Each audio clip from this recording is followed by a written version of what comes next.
Program ready since the Environmental Bond Act passed last November, and are really excited to have all of you here learning about this program with us today. This is not going to be the last opportunity. Um, we're going to be doing a lot of outreach throughout the state through all different channels over the course of the coming months. But we're really excited to have you all here and learning about this program. I'm going to turn it over to Vinny Urshika, who is going to walk you through the program. And um, thank you again for joining. And please ask questions in the chat, and we will get to them as we have time at the after the presentation. Thanks, Adam. I am seeing some comments come in from folks saying they have no sound or can't hear.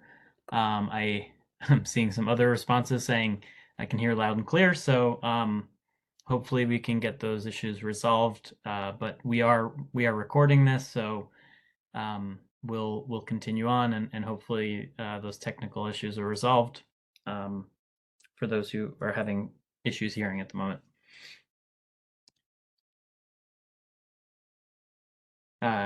So we have a lot to cover today.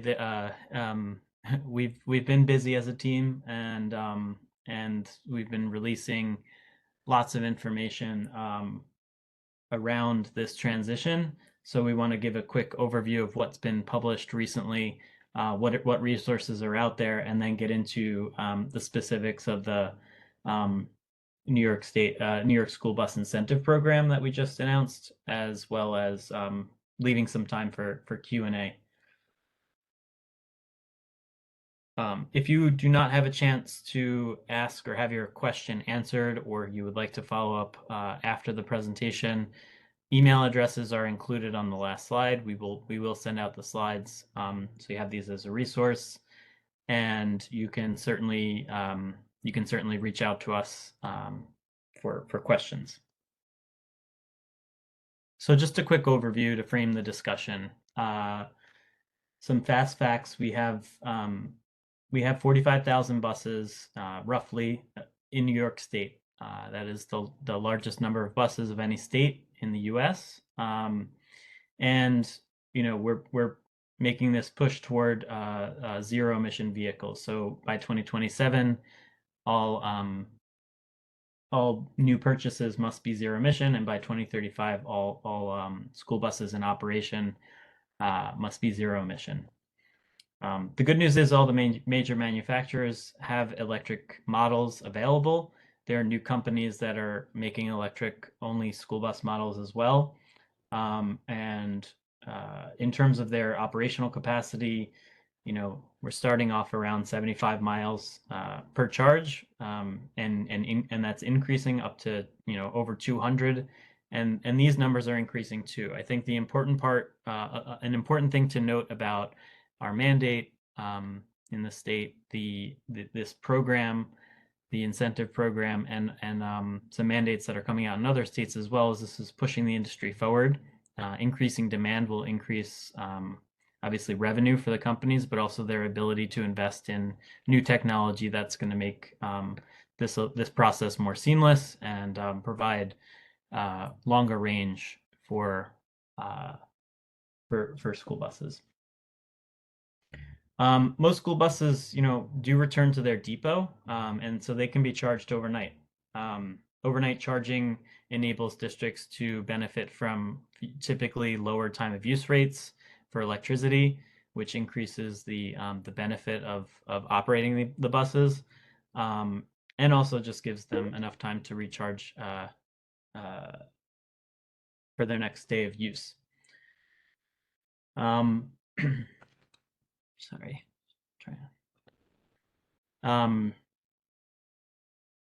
and importantly, there have been changes to state aid to account for this transition. So electric buses and charging infrastructure, including customer side equipment, so things like wiring and conduit, in some cases shelter, software and other eligible expenses are able to be covered by state aid. I would recommend reviewing some of the resources put out by SED and State Education Department about that. They have some useful tools to help you uh, understand how much aid you're eligible for and what types of expenses are eligible.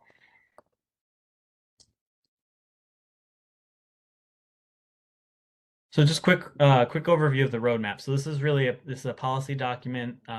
It was developed with extensive stakeholder input. We had an advisory group which included members from New York Association of People Transportations, all the sort of major parties um, within school transportation and school management.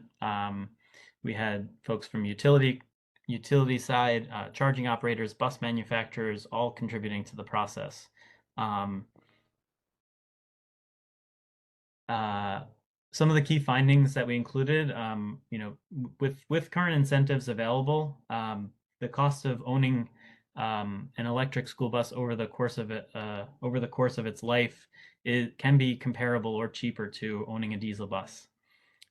We have a number of incentive programs, which, the New York School Bus Incentive Program is one of them, that can help you cover the costs of purchasing a school bus and also charging infrastructure, which can make these, the purchase costs, the upfront purchase costs comparable to or cheaper to a diesel bus. So those operating cost savings are significant, and they increase with these incentive programs. So really encouraging, early action here to help you start to internalize some of those cost savings and be able to, help down the road as the incentive programs um, uh, are used up. You'll be benefiting from the operational savings that you can contribute toward future purchases. We're continuing work on the grid side. I know this is a big challenge for utilities. It's a big challenge for school districts, and there's a lot of unknowns around the grid and its ability to handle the expected demand. We're working with the Department of Public Services, all of the major utilities across the state, to understand what the demand will be, what sort of the timelines will be for that demand, and how the state can support that transition and enabling the utilities to sort of plan ahead for these expected demand increases. Saw some questions come through about the guidebook. We have released the first 4 guides from the guidebook. In this presentation, they're linked here, but we also have the website available, and you can sign up for our mailing list to be notified when additional guides are released as well. The first 4 guides focus on the benefits of the transition. We started there obviously because there is significant benefit to school districts, to students, to mechanics, to drivers, to communities who've been impacted by diesel emissions in the past. The other reason we started with the benefits section, though, is because we are encouraging you to really focus on the education component first. Educate your community members about this transition, what the benefits are to be had. Obviously, everybody's focusing on the costs, which are significant, but as we said, there are incentives out there. The benefits can really be a good selling point, and there are some good resources in there in terms of helping you develop slide decks or informational presentations to voters and community members. The next 2 guides really focus on school bus and charger purchasing and give you some of the key terms to know about, and potentially different ways to go about purchasing buses and chargers. And then the 4th is about the financial incentives as well. We have a few guides coming soon. So the next 2 would be the route planning and analysis and site planning guides. Those we're hoping will be out in the next few weeks. followed quickly by the operations and maintenance series. So the operations and maintenance associated with school buses, and then the charging infrastructure. And the final release would be the focus on safety and training and workforce development. So we're going to transition now to talking about the incentive program that we announced, the reason everybody's here today. On September 28th, Governor Hochul announced the initial $100 million release of the school bus incentive program. The total program will include $500 million.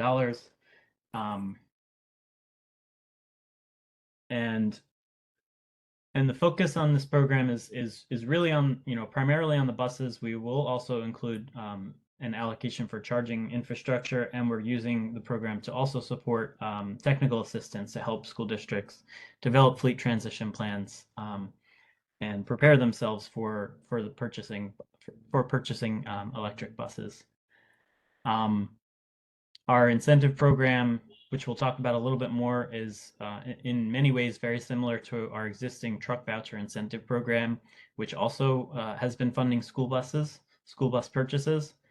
The focus is on the incremental cost difference. So that's the difference between purchasing a diesel bus and a comparable electric bus.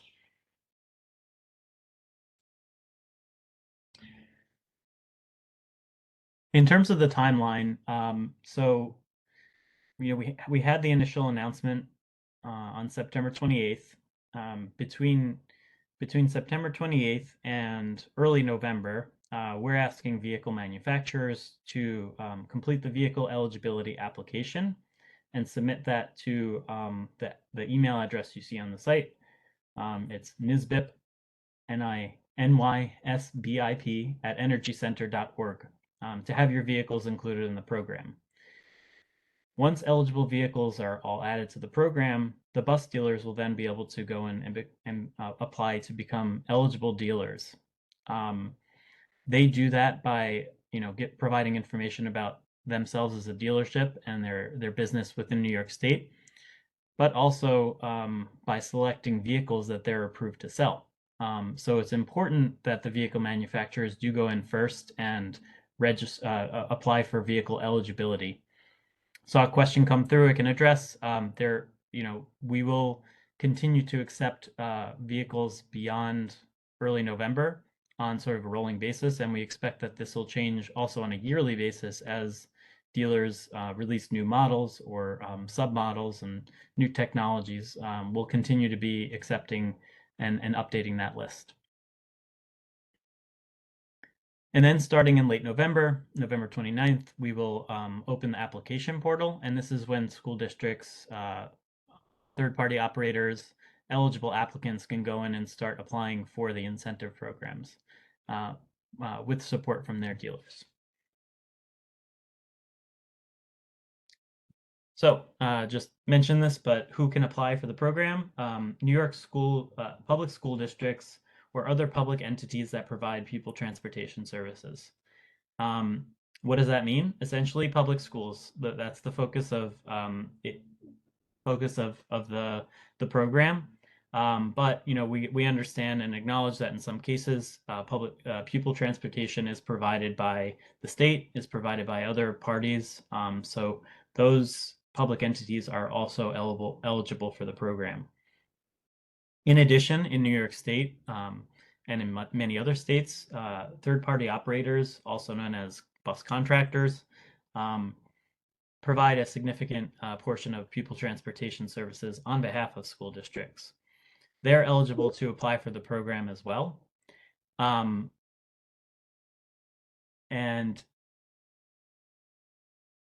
They're eligible to apply for the program as well. There's a supplemental form that's required for third-party operators, which we'll talk about in a little bit.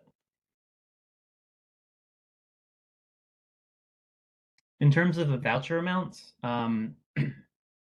this is what we have as the base voucher amounts for each vehicle type. Starting with a Type A bus, which are the smaller sort of half-size buses. Type C buses, which are your conventional school buses, and Type D buses, which are the larger sort of transit style bus, which have kind of a flat front. All of those buses, new buses, will be starting at an incentive amount of 60% of the incremental cost. The incremental cost that we calculated was based off of the state contract, and we used an average of the buses listed on the state contract by each type. So all the type A's were averaged together, and we came up with an incremental cost amount, and then we started with 60% of that as the base incentive amount. Many of you may be familiar with the term repower or uplift.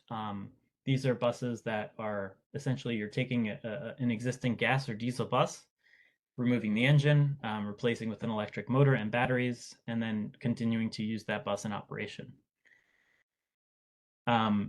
We're starting the incremental cost coverage for repowers at 75% for both Type A and Type C buses.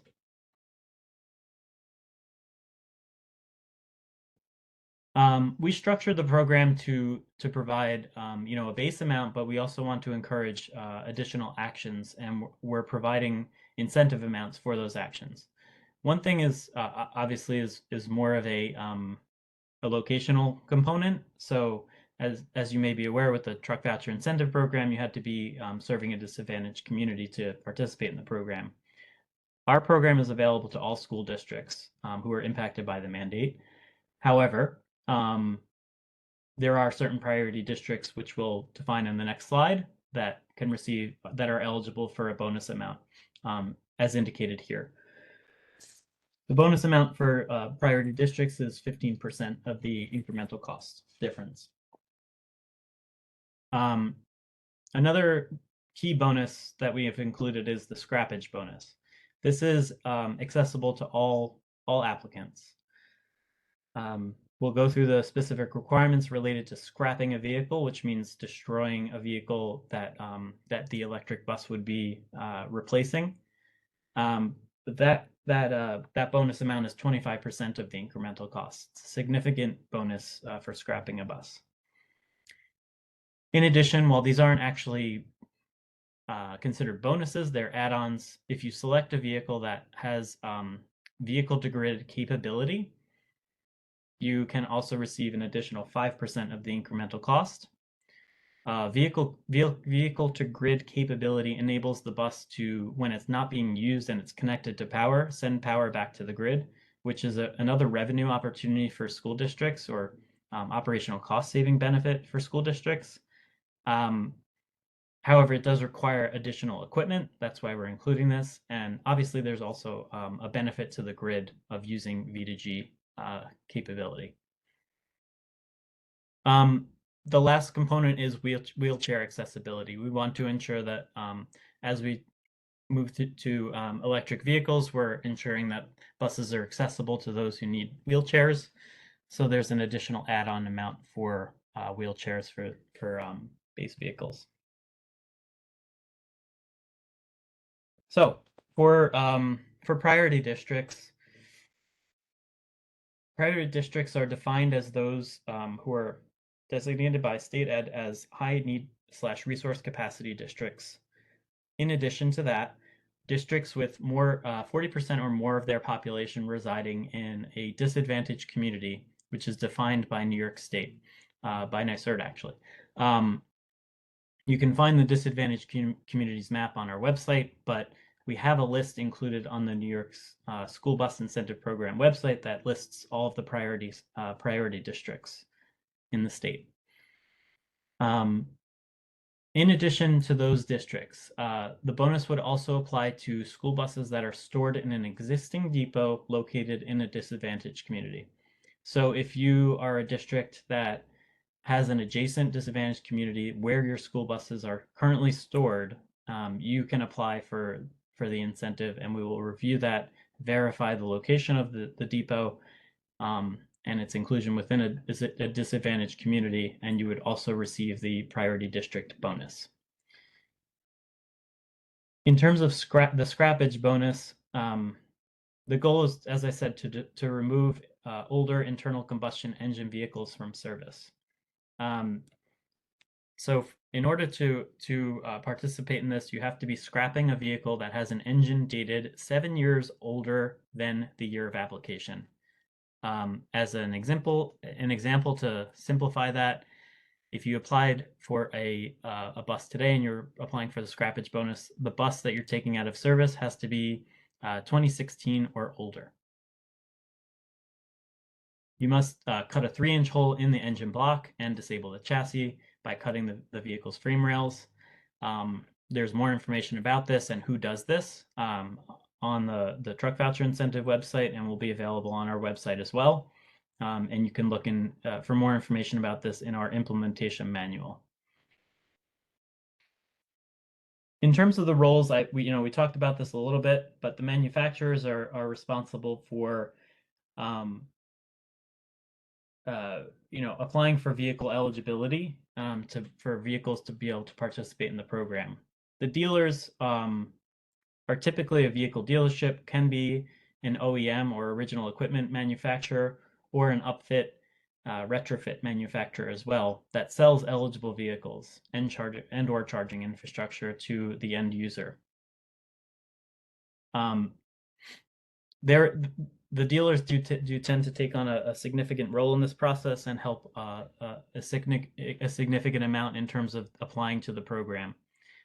So as a first step for school districts and school bus operators, I would recommend reaching out to your dealers for more information. They can provide you information on how things have gone under the Truck Voucher Incentive Program, and how they will go, and what types of information you'll need for the New York School Bus Incentive Program.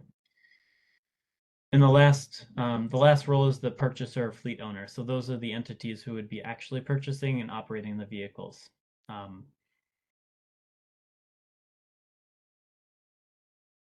For each of those 3 roles, there are specific forms that are needed. As we talked about, there's sort of a timeline, starting with the manufacturers and going to the applicants or fleet owners. Right now, we're accepting vehicle eligibility applications. As I noted, this is an example of what it looks like on the slide. For dealers, starting in early November, we'll have a dealer participation agreement, which you can go through and review and actually start to fill out now. It's on the website. As well as an OEM letter of consent. That letter of consent means that the vehicle manufacturer is consenting, providing consent to the dealer to sell their vehicle. And then starting in November 29th, purchasers can go in and complete their purchase or participation agreement. If you're applying for a scrappage bonus, completing the scrappage attestation, which includes all the documentation needed to scrap a bus. And then the third-party operator agreement, which I noted, is a specific form that needs to be signed by a third-party operator who's operating on behalf of a school district. I'm going to hand it over to Natalie for a second. Natalie Toro is going to give a quick overview of sort of the similarities and differences with our Truck Voucher Incentive Program. The reason we're doing this is because in many ways our program is very similar to the Truck Voucher Program, and the dealers who will be participating in NYSBIP are familiar with this program, but there are some key differences we want to point out. Hi, everyone. I'm Natalie. I'm a project manager, and I oversee the New York Truck Voucher Incentive Program. I've also been working on the school bus program with Vinny. So just a quick overview of this slide. We wanted to point out the key differences because they do both work the same in the sense of they are a voucher program where on the purchase order, there needs to be the voucher amount listed as a reduction of the total sale price of the BEV. And then we pay the dealer back that voucher amount. So just to go over this criteria for Truck Voucher Incentive Program and the school bus program, Truck Voucher includes trucks. It also includes cargo handling equipment and other types of yard tractors and trucks, versus the school bus program is class A through D school buses only. Scrappage for truck voucher is required for a 2009 or older diesel vehicle, versus for the school bus program, it's a bonus. So you can choose to scrap, you can choose not to scrap, and the vehicle only has to be 7 years old at the time of scrappage, the diesel vehicle, as Vinny said before. The funding sources are different. Charging incentives are not offered for truck voucher program as of now, but soon for the school bus voucher incentive, for the school bus incentive program, we will be offering a charging component, and that is TBD. For DAC requirements, it's a little different. The school buses for the school bus incentive program, they have to be defunted in DAC to receive bonus, or the school district has to be in a DAC. Versus for the voucher incentive program, for truck voucher, they have to be in a DAC, and that's non-negotiable. So those are more similar than different for the DAC requirements. In addition, there are different voucher amounts for the voucher incentive program. The voucher amounts are a little bit higher at the base, but also when you factor in the school bus vouchers with the bonuses, they end up being pretty similar. Application content is a little bit different with truck voucher because of the Volkswagen settlement funds. We have more strict requirements to adhere to, and that requires more documentation. We really tried to simplify in this program the amount of documentation that folks provided, and really only covered what is absolutely necessary for us to get the information we need, and for everyone to be all good and all valid through our program. The voucher incentive, the truck voucher incentive link is here on the slides, which we will send out the slides after. So if you want to visit the website, I will also drop the link in the chat at the end of the webinar. So thanks, Vinny. Thanks, Natalie. Appreciate it.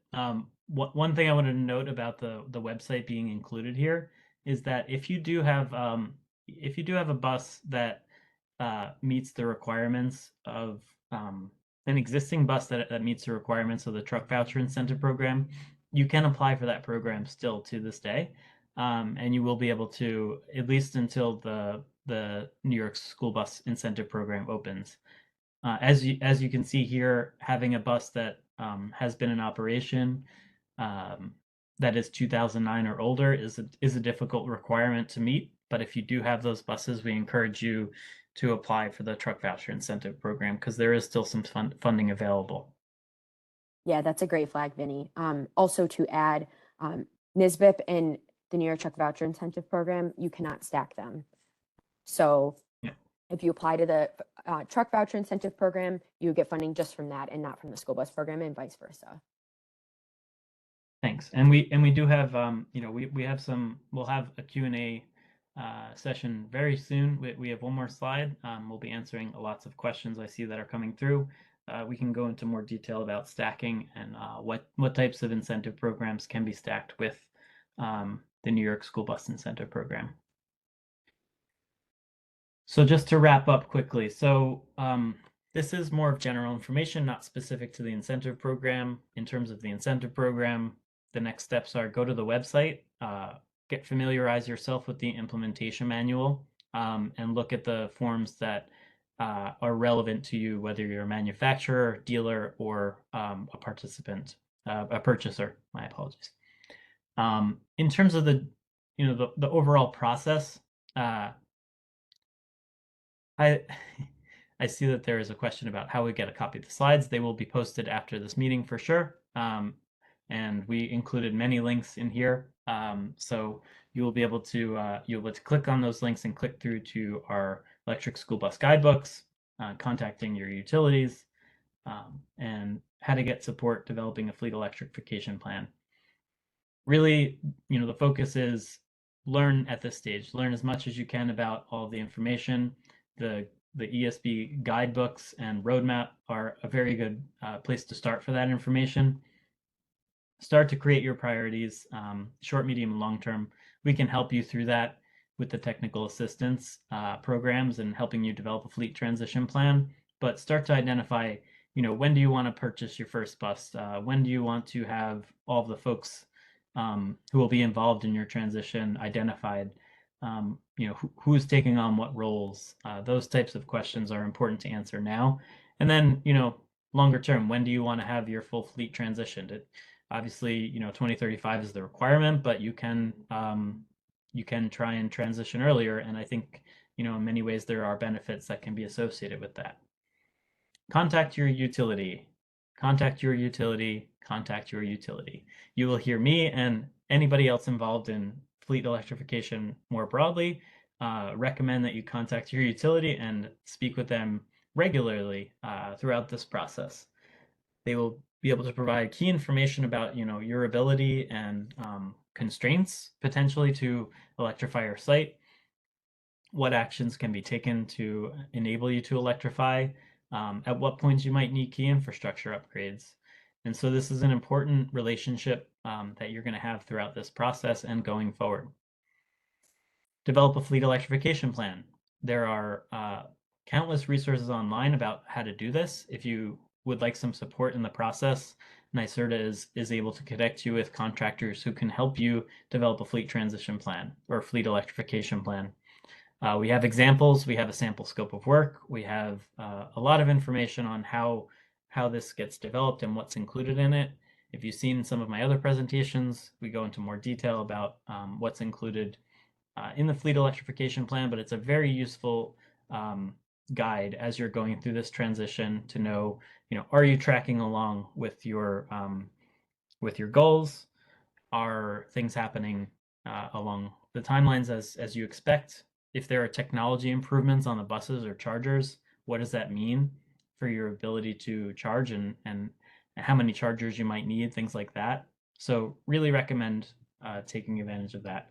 Learn about financial resources, which you're doing today. There are other financial resources out there, including the Clean School Bus Program, which was their 2023 rebate program was announced the same day as ours. Highly recommend applying to both programs, and also keeping an eye on the Inflation Reduction Act commercial vehicle tax credits, which will apply to school buses once available too. Your bus manufacturers and dealers are a very good resource. They have a lot of knowledge, not just about the buses and their capabilities, but also on the charging side. Speak to your fire departments and emergency management teams locally.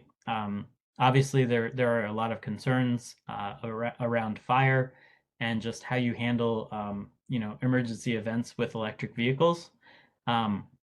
Engaging with your fire department now about this process and the changes and incorporating electric vehicles on your site is an important process to undertake early. And then just get started. We really recommend you starting with one or two buses, a few buses. There are several districts who have been purchasing electric school buses over the last several years and have some experience. We've heard of some districts providing other school districts the opportunity to come and drive their buses. Getting familiar with the technology is a really important thing to do before 2027, so you're not going into this flat-footed. You have a bit of experience and understanding of how this works. So I noted that there are key email addresses to keep and use. NYSBIP@energycenter.org is our help center for the incentive program. If you have any questions associated with the incentive program, that's your first place to start. You can also reach out to us at schoolbus@nyserda.ny.gov, and we can answer any other questions. We can answer questions related to the incentive program as well, but we can also answer broader questions around how to get involved with technical assistance, who you should contact at your utility, broader questions about the program and the mandate. We're all here to help. Thank you for your time today, and we will get to all of your questions, or as many of them as we can now. Yes. Ellie, do you want to start? Yeah. Yes. I am going to start at the top.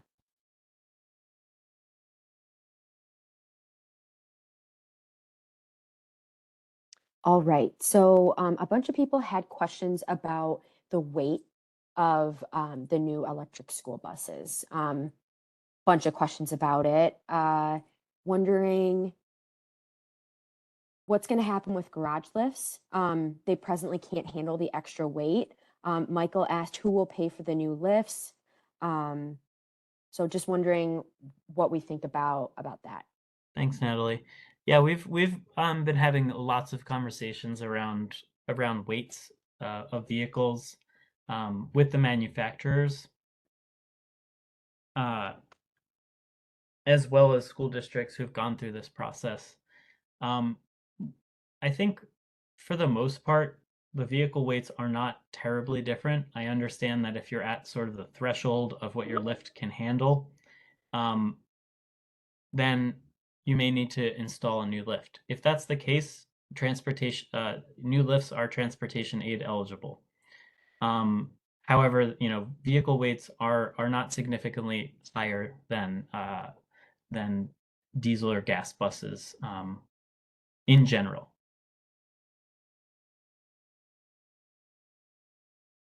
Natalie, do you have any other questions? Or what's the next question, I should say? Yep, I am combing through the question. So is funding allocation fixed at 100 million, or will you increase the funding this round based on the number of applications you receive? I mentioned earlier that this is the first 100 million. This is the initial release of the Bond Act. So we're starting off with this $100 million. We expect this program to be rolling. So we're not anticipating having any pauses between rounds or anything like that. It's a first come, first served basis. So just the focus is to get your applications in now. We will continue to have funding beyond the 100 million up to $500 million. Awesome. Thanks, Vinny. A bunch of other questions about the total cost of ownership parity, specifically in the implementation manual. A lot of folks are asking, in 2027, will the incentive amounts decrease? Will they go away? So in terms of the incentive amounts, we've noted in the implementation manual that we'll be evaluating the price of electric school buses and the difference between diesel and electric buses over the course of the requirements. So from now through 2035. As far as our incentive amounts, if that cost differential between a diesel bus and an electric bus decreases, that would be a reason for us to look at the incentive amounts being provided and adjust them accordingly. We do expect, with our state mandate, with California, making similar announcements, other states across the country moving in this direction. Really, we're seeing sort of a phase out of diesel and gas vehicles, across the board. As that happens, there will be more certainty in terms of the demand, and we're hopeful that costs will come down. As that happens, we do expect, if and when that does happen, we would expect to be able to reduce the incentive amounts and support districts at a lower amount for a longer amount of time. Another question about purchasing a single bus. So there are many small rural school districts in New York. Does this incentive program apply to districts who only need to purchase a single bus? Yes, it does. One of the things we didn't discuss in the presentation is there are caps. I do have some additional slides in here that I'll pull up. Sorry about that.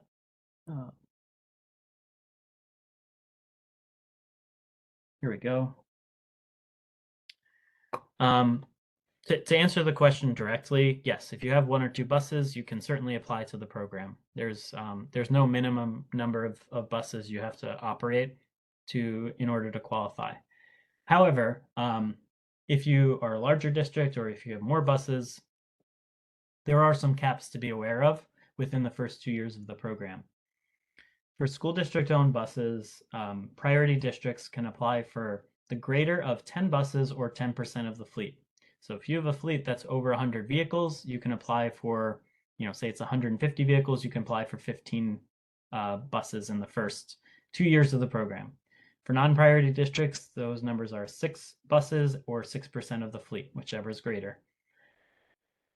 Contractor-owned fleets, it's a little trickier, but sort of along the same lines. For each district that you're serving, you can apply for 10 buses or 10% of the fleet for that district.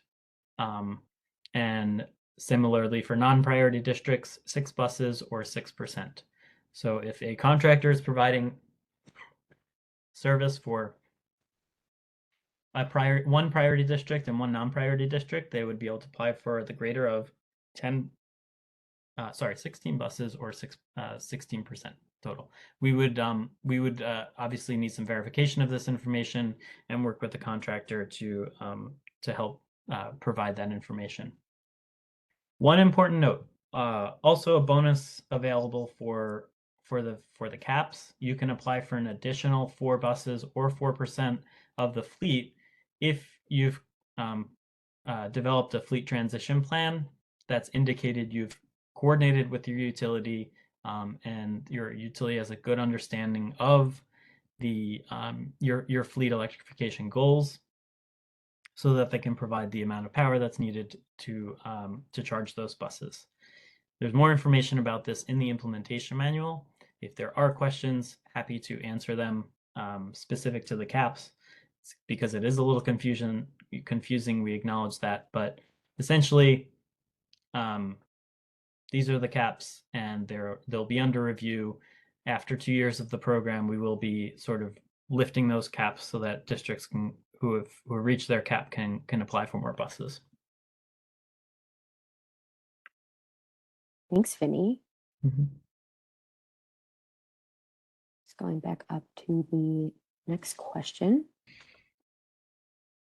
Can districts take advantage of these incentives if they lease buses? How about if they bond out the purchase of buses? So for the first question, one of the restrictions on the Bond Act funding is that we cannot cover leases.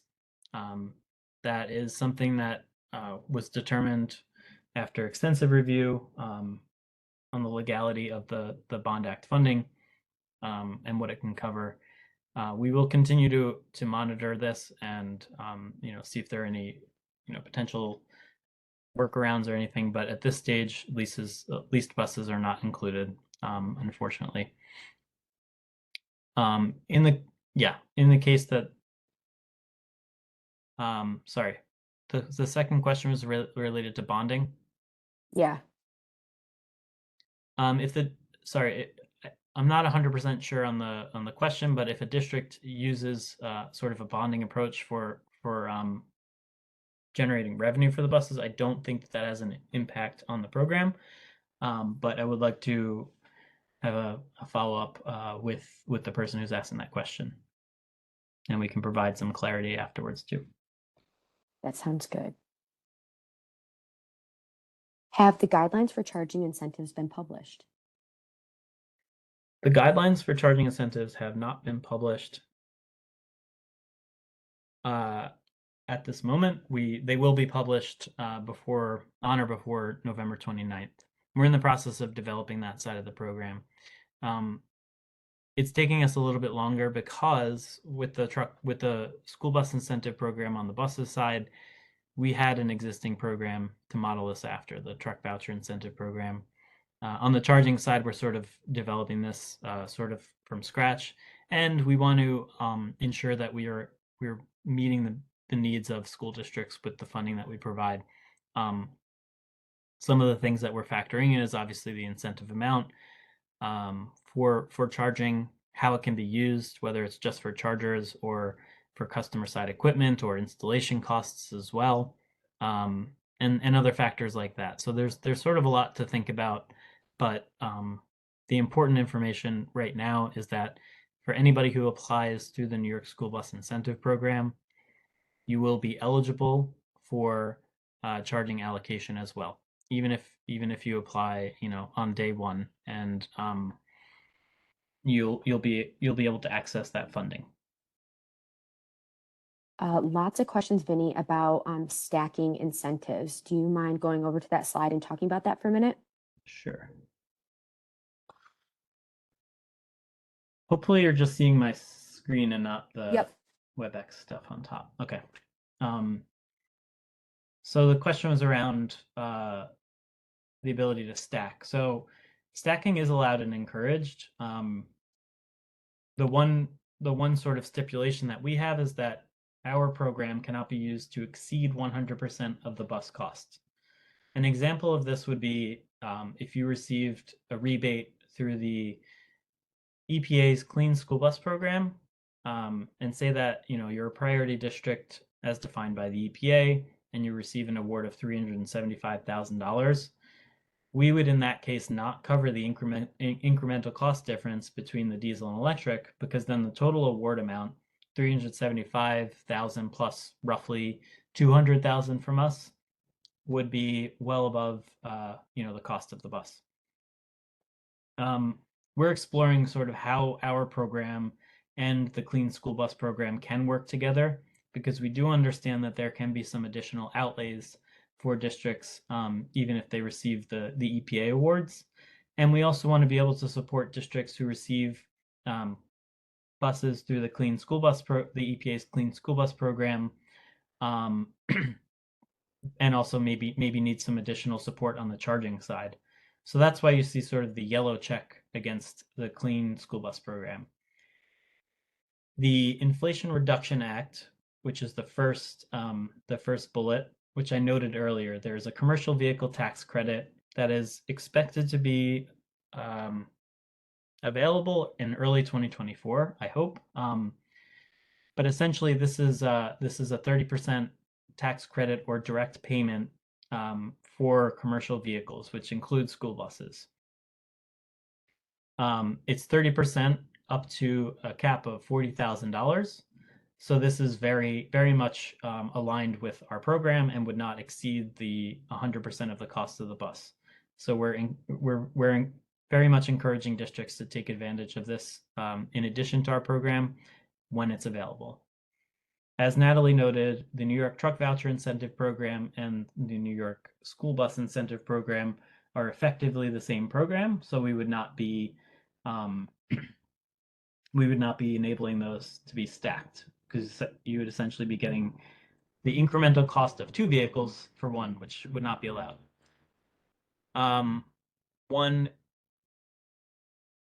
One additional consideration there is for districts who are able to apply through the Truck Voucher Incentive Program for a vehicle, may be able to then get a charging allocation through the incentive, through our School Bus Incentive Program, hence the slightly yellowish X.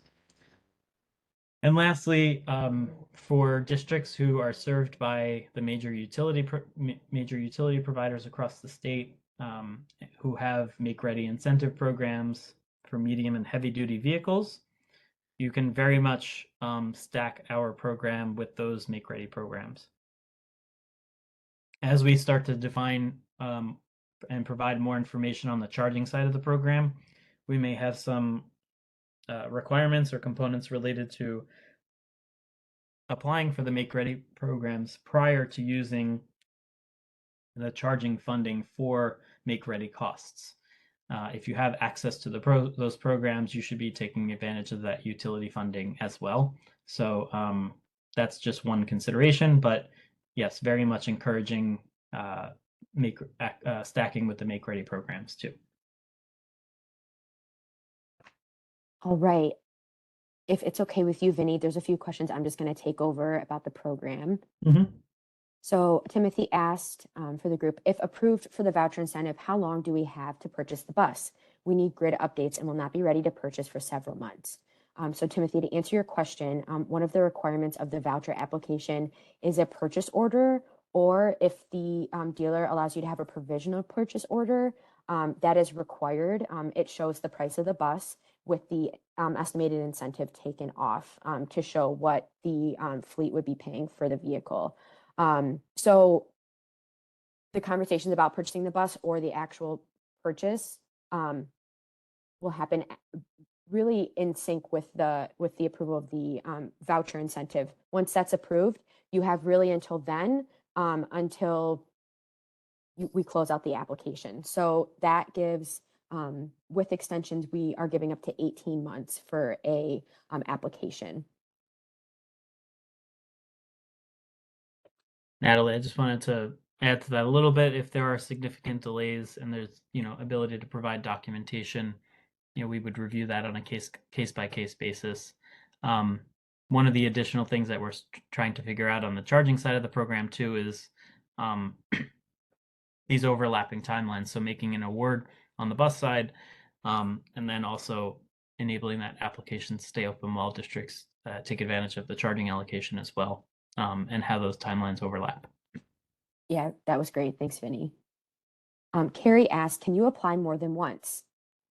You can apply more than once as a district, but you can't apply more than once for a single vehicle. So say a district would like to purchase an initial 3 electric school buses. You can go in, apply for those 3. Say you want 3 more in a year from now, you could go in again and apply for those additional 3.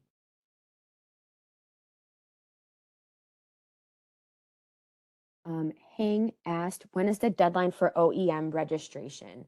There's currently not a deadline. We are accepting the eligible vehicle applications right now. We will be accepting them, as Vinny mentioned before, on a rolling basis. It's just really how quickly you want to put your vehicles on the school bus eligible vehicles list. We are opening up this program November 29th. It's starting to accept applications. So if you would like your vehicle to already be listed, which is a requirement to apply for the program, I would suggest getting those documents and send them over to our NYS BIP email as soon as possible. Yep, and Natalie, again, to just, I mentioned this on the slide about the timeline, but as part of the dealer registration process, the dealers will go in and select vehicles that they have available for sale. So it's really important for the dealers to be able to select all the buses that they sell and to maximize availability to future applicants. So if you're a manufacturer, we really, really, really, really encourage you to get your vehicles registered by early November, because that's when we're going to start to allow dealers to register for the program. But, as we said, this will be done on a rolling basis. So you can, this can continue to happen up until November 29th and afterwards. And, we do expect and obviously acknowledge that, new model years will have new technologies, and we'll sort of review those on a rolling basis too. All right, another question for you, Vinny. If we contract out all of our runs, the contractors are responsible for everything related to the electrification of the fleet? That's the question? Yes. So are the contractors? Yeah. Yep. Yeah, I think that the answer is generally yes. We know that there are there's a sort of a wide range of ways that districts and contractors work together. If you sort of outsource everything, I would say that yeah, for the most part, your contractor is responsible for that. We encourage you as a district and in partnership with your contractor to get some guidance or develop a fleet transition plan. Just because depending on where the contractor is storing their buses, they may need additional charging support, and you might need to consider installing charging at some of your schools, or at some of the school-owned facilities as part of that process. But yeah, I mean, as far as contractors go, the mandate does apply to them. The focus is on pupil transportation for public school districts, so that does include the contractors too. Awesome.